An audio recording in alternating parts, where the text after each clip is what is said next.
2017년 홍콩 행정장관 선거안에 반대하는 홍콩 시민들의 도심 점거 시위가 나흘째 이어지고 있습니다.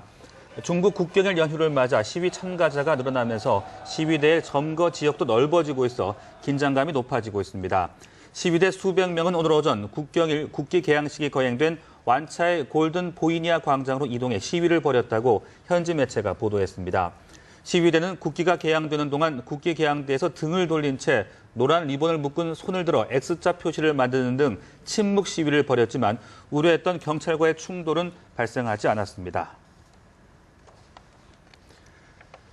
네, 이처럼 홍콩 민주화 시위가 확산되고 있는 가운데 중국 시진핑 국가주석이 처음으로 홍콩 문제에 대해 입을 열었습니다. 네, 시 주석은 기존 입장을 고수하겠다면서 사실상 시위대에 경고의 메시지를 던졌습니다. 베이징 이봉석 특파원입니다. 중국 시진핑 주석이 지난달 30일 밤 열린 신중국 건국 65주년 기념행사에 참석해 축사를 했습니다. 시 주석은 특히 최근 홍콩 민주화 시위가 격화된 이후 처음 홍콩 문제에 대해 언급했습니다.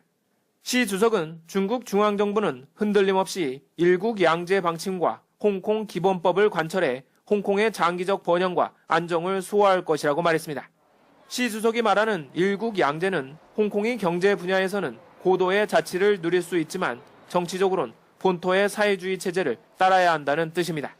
한 달 전 내놓은 2017년 홍콩 행정장관 선거 방안 역시 홍콩 기본법 규정에 따른 것이라고 중국 정부는 주장해왔습니다. 시 주석의 발언은 홍콩 문제와 관련해 기존 입장을 고수하겠다는 의지를 내비친 한편 홍콩 시위대에는 경고 메시지를 던진 것으로 분석됩니다. 중국 정부는 또한 일부 시민운동가를 구속하고 악명 높은 인터넷 통제 수단인 만리장성 방화벽을 가동하는 등 내부적으로 시위 여파의 차단에 나섰습니다.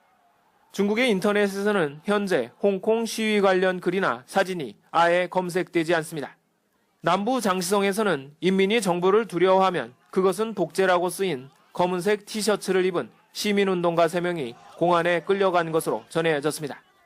한편 중국의 민주 인사들은 우산혁명으로 불리는 홍콩의 시위에 지지를 보내면서도 제2의天安門 사태가 되지 않을까 우려하고 있습니다. Beijing has a record of crackdown on peaceful demonstration with violence. Not only happened in Beijing, but also happened in Tibet, Xinjiang, and other places of China.